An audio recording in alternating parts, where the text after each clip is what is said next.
So now the people just come in? They just come in.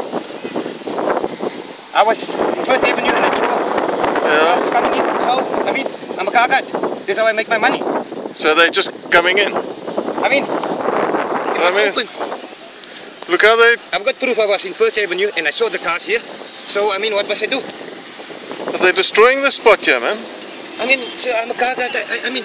No, I know that. I know that. I try to make money in an honest way.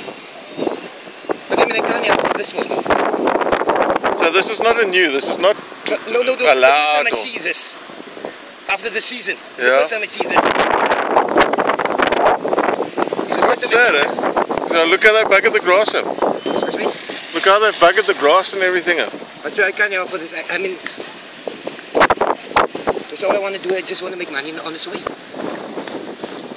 No, but I mean, these acts are being dishonest by coming in here anyway.